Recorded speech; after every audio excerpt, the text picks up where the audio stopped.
All right, well, welcome in today. I'm sitting with a new friend, Brian Eygabroad. Brian, welcome. Well, thank you. Yes, thank you. I hear this is your first vodcast, Is that what they is podcast. that what they call it, a Well, vodcast? vodcast with the video, I think. I don't Okay. know if I'm saying that right. But Brian, you're here with us because you're one of our missionaries, and we're doing a series of videos trying to help share what our missionaries are doing across the globe. And when Mhm. you're home, we try to get you to sit here and have a good conversation about what God is doing with you abroad. So we're going to just dive right in. Tell us who you are. Tell us about your wife and your family, first of all. Okay, so my name is Brian Eygabroad, and my wife, Mary, um, and we have two children, Matthias, who turns 11 this year, and our daughter, Isabella, who is turning 7 this year, actually in just a few weeks on September 23rd. Nice. Happy birthday. Yeah. Great. And you have been where? Okay, so my family and I have been serving with Mission Aviation Fellowship for me, it's been 16 years. For my wife, it's been the last 11 years, so 11 or 12 years. So I served initially as a single. I joined MAF as a single Okay, guy, great. Yeah. and then went overseas. Served pretty much my first term as a single, and then came back in 2012. My wife and I were married, and we raised additional support as a family, and then returned to Lesotho, which has been our country of service with MAF Since then. since then. Yeah. Wonderful. So Lesotho's in Africa. What part of Africa? Good, yeah, good question. Not many people have heard of it.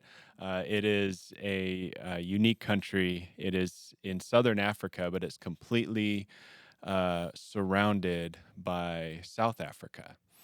So it's like right in right almost in the middle of South Africa. So unique fact, and I'll draw in actually former missions pastor here, Pastor Mitch. Yes. He often, he remarked a few times that he was able to get a Jeopardy question correct because he knew where we were serving. Lesotho is actually one of only two countries in the world that are completely surrounded by another country. Mhm.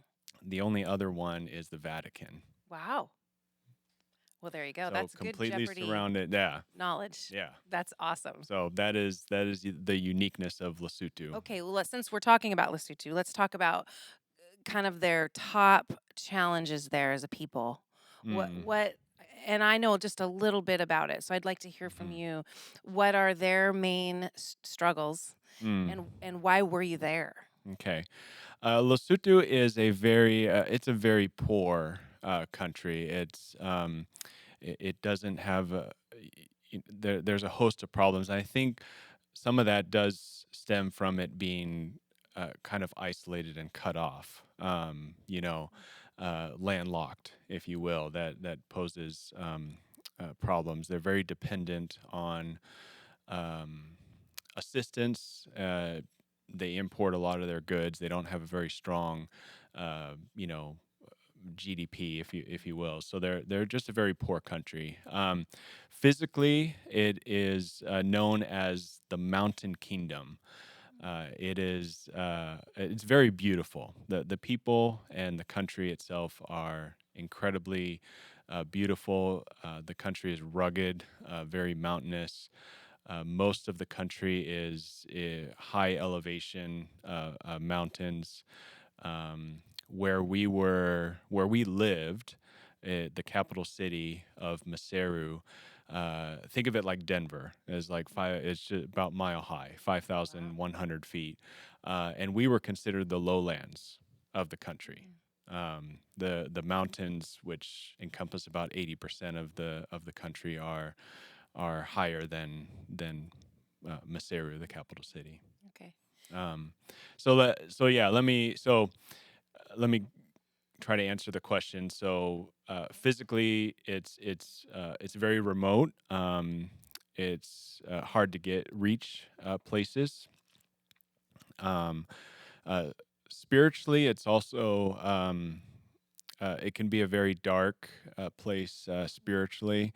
The gospel has uh, impacted some areas in the country, but like many places in Africa, it's not the people. Um, there's barriers to the gospel really penetrating, and for people to become true followers of Jesus. Uh, if you've heard of the word syncretism, I don't know if you've heard of that word. It's where where people will mix in Mhm. different traditions, superstitions into their belief system. Mhm. Mhm. That's kind of what you're facing a lot Okay. in that area Mhm. is a people group that they have these traditions they've grown up as a family, their ancestral traditions, superstitious beliefs, and they mix in a little bit of Christian belief in with Mm. that. And so for someone to give up their family traditions is a really huge Mm. step towards faith, and uh, they can actually be excommunicated or shunned from their village Wow. community for making that step. Um, so spiritually speaking, there's challenges Yeah. there. And then physically, it's very remote. It's a very poor country. Hard to reach a lot of these villages that are really almost entirely cut off from the outside world. So, Okay. And how about medically? Their medical needs? uh, yeah, absolutely. In fact, MAF was invited initially by the government of Lesotho to um, help provide transportation for medical relief. Mm. Uh, the Ministry of Health uh, wants MAF to be there. We actually have a good quality, a decent relationship with the government, which is very positive. We've been there since 1980, and and so the Ministry of Health.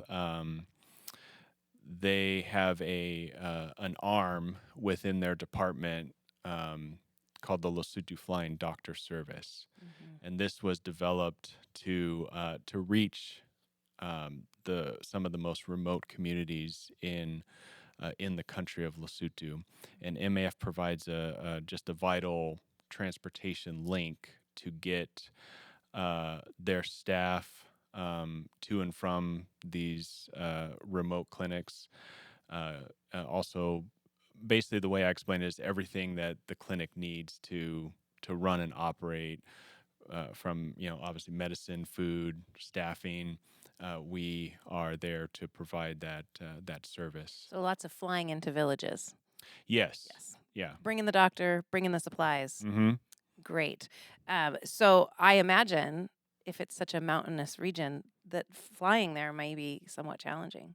The flying there is very yes, is Yeah. very difficult. It Yeah. sounds like that would be. Hmm. So Mission Aviation Fellowship is who you were there with. Hmm. Are you a pilot? Yes. Yeah. Yeah. Thank you. I'm a pilot and a mechanic. Okay. Yep.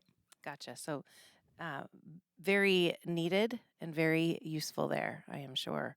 That's Yeah. The plane is. I mean, the aircraft is a very incredible tool. That our organization and others around the world are able to use. To reach, really isolated, hard to reach areas. mm. You know, and yeah.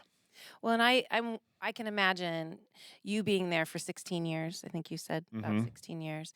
The seeing the advance of the gospel as you minister to the very real needs of the people medically, Mm-hmm. or resource wise. If they're so remote and in need, Have you seen and witnessed that the pairing of meeting people's needs in the name of Jesus? And Hmm. I believe that's the mission statement somewhat of the Mission Aviation Fellowship Yeah. organization itself, is Yeah. to advance the kingdom. Absolutely. Yeah. It's a very holistic approach, Yeah. to our work. We obviously, our vision is to reach isolated people with the love of Jesus Christ. This works out in so many uh, can work out in so many different and unique ways, depending on what country you're serving in, or what country MAF is serving in, and what that country needs or desires. And so community development, medical relief, uh, any sort of there's many there it's multifaceted, and it can fit our vision statement, obviously, to meet someone's physical needs. A friend of mine a long time ago, as I was growing in my faith as a Christian, once told me that people don't care how much you know until they know how much you care. Mm. So, kind of that perspective has stuck with me in my service as a pilot. Meeting a person's basic needs, whether it's medical, health or community based, that can obviously open the door to bringing the gospel in, Mhm. and for them to actually respond in a positive way. Yeah. Yeah, Yeah. that's fantastic. There's not many people that will want to uh, hear about the gospel when their tummies are growling, Mhm. or when they don't have clean water, Yeah. or when they're in pain and Mhm. suffering. You know. Yeah. So Yeah. Okay, so you're home now, you and your yeah. family, and for a little bit. So, Hmm. and I think you're in a transitional point for what you're doing. So, why don't you share now with us why you're home Hmm. and what's next for you? Yeah. So we left Lesotho for our furlough, um, in at the end of May. Basically, we arrived on the 31st of May, and we've been on furlough, visiting our supporting churches, and people that have been with us on this journey for the last, like you said, Mhm. 16 years. It's been an incredible life, of ministry overseas. As we've been here on furlough, yeah, so we are looking at transitioning to, to a stateside ministry. We just moved into a place in Lake Stevens, not too far away. Mhm. We're hoping to kind of settle there for at least the next stage of our life. But we believe that God is calling us to mentor and train the next generation of missionary pilots, families, and so my wife and I have been mentors with MAF, about starting about 2 years ago. I think this started in 2022, while we were in Lesotho. Um, uh, MAF started an an initiative, if you will, called Waypoints, and really with the desire to make sure that the people that eventually go overseas with MAF are spiritually prepared, Mm. and ready for what for and know the reality of living Mm. overseas and what that is going to take. So, with the desire that obviously, that families who go can have success on the mission field, and not get Mhm. burned out Mhm. or So discouraged. important. Yeah, and not experience what can be a very hard and traumatic departure from the field, Mm. maybe too early or too soon. So we joined this initiative with MAF, and we're kind of learning about it as we walk into it.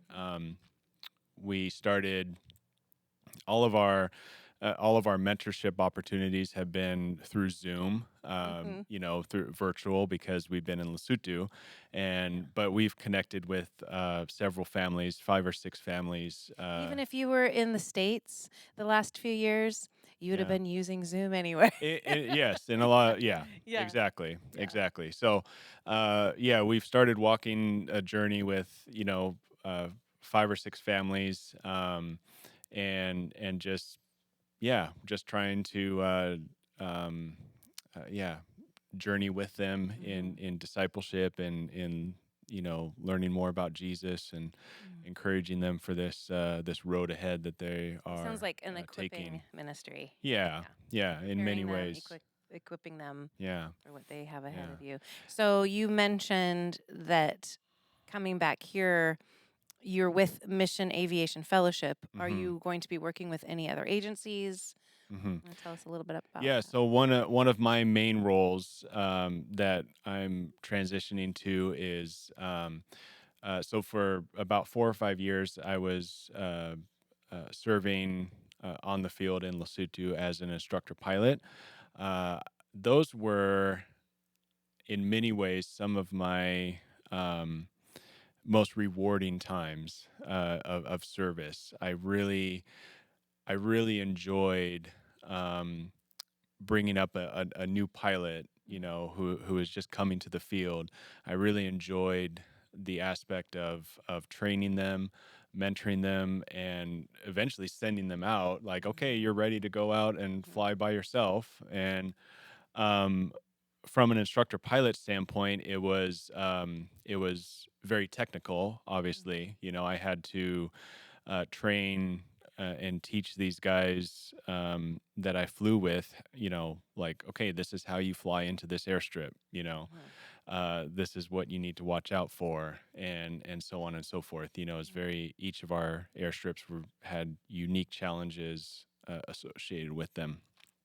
So it's very technical, but it was also spiritual and in a sense, because you're there for spiritual work, and so you wanted to encourage them in that stead as well. I taking that now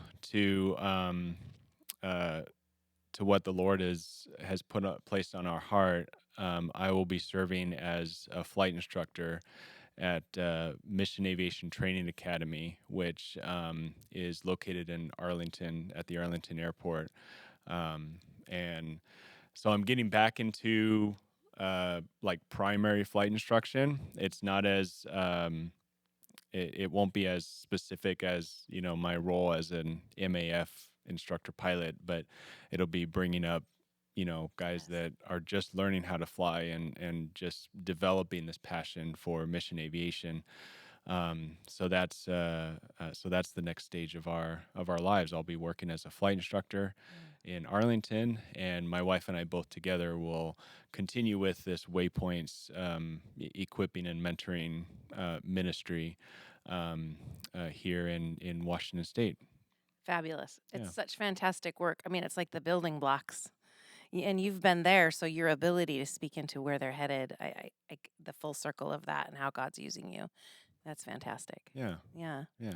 How can we, as one of your supporting churches, how can we be of support to you? Mm. Um, well, I would say that for the as you think about our family and what life is like right now, um, just stand with us in prayer. Um, so this transition back to America is hard, I can especially imagine. after living 16 years in another country. In fact, if you haven't heard it from missionaries before, um, transitioning back to your the country that you left, your home Mm. country, is sometimes the hardest. Mm. Um, i- and there's yeah, we would call it reverse culture shock. Mm. Okay, Yeah. the thing is, when you move overseas initially to a different country, you expect to go through culture shock. Mm. Um, and so and you expect everything to be different, Mhm. different language, different foods, different way to drive, and Yeah. all that stuff. Yeah. You expect that. When you come back home to America after living overseas, I think you don't realize how much that the country that you just spent a good portion of your life in, 15 years, 16 years for us, how much that's changed you, and also how much your home country has changed while you've been gone. Mhm. So, anyways, there's a lot of i- and many former missionaries that we've talked to before making this transition has said, look, it's going to take like 2 to 3 years.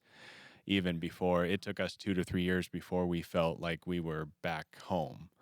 It doesn't happen overnight. Mhm. um, to make light of it in a little bit, I mean, I'm still standing in the bread aisle in the grocery store for maybe 20 minutes trying to decide what bread to get, because There's so many choices. there's so many choices in Lesotho. I just had two or three choices for bread, so Mhm. that was Yeah. easy. So everything is I can imagine. And it your takes children, it their takes a first while. country was Lesotho. Yeah, they have really no context for life in Yeah. America. Yeah, which has its Mhm. which has its challenges. Yeah, Matthias, I think he's 11 this year. As I mentioned before, he's maybe spent because we've spent the last 7 years in Lesotho without coming to America. Mm. He's only spent 7 or 8 months in America total in Wow. his 11 years. Yeah, kids are resilient, and missionary kids are amazing. Yes. But there are challenges. Yeah, and even today, uh, you know, well, today actually, my wife and kids are just pulling the school books back out, Mhm. That's right. dusting the September. It's books, time to start. off, because Mm. we've actually been their homeschool has been paused since about April. Oh, wow. It's a Just long break. because, yeah, it's been a Mhm. long break because we've had to pack up, Sure. our stuff and realize what's, Mm. um, and so they've been on an extended break. So now they're pulling the books back out and Time to trying get to back to it. figure Yeah. out what this is going to look like here. Well, the sacrifices that you make as missionaries and your kids as well Hmm. are huge, and we often forget that. So thank you for being willing to do that, and thank you for sharing the very real challenges you're facing now as you transition back. And that's something that we can be praying over you in Yeah. your days ahead. Yeah. And how about financial support? Are you is you're still with Mission Aviation Fellowship, but you're also Hmm. now going to be working at MATA. Yeah. Um, so does that look different for you as far as support goes? There's two agencies funneling. How does that work? Right. Actually, it doesn't look any different than when we were serving overseas in Lesotho. We are we're continuing with like we're still with Mission Aviation Fellowship as full-time missionaries, which it is something that we really thank the Lord for, and we desired as we were looking at even if this transition was going to be possible for us. Um, we were very grateful to hear back from even our president at MAF saying, no, we want you guys to stay with MAF. We love your family, and you guys are, a huge part of what we're doing. So they came into full agreement with this transition, and so they basically MAF is loaning us out to MATA for a an unspecified amount of time.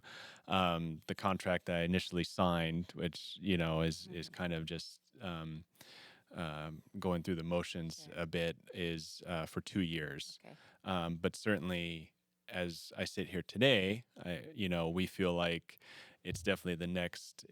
Basically, it's this is our new assignment. There You you know, it's go. almost Yep. it's almost if we were just assigned to a new country Yeah. with MAF, like so we're basically looking at it as we're moving to a new assignment, and Mm. our new assignment is Arlington, Washington. Perfect. Yeah. That's wonderful.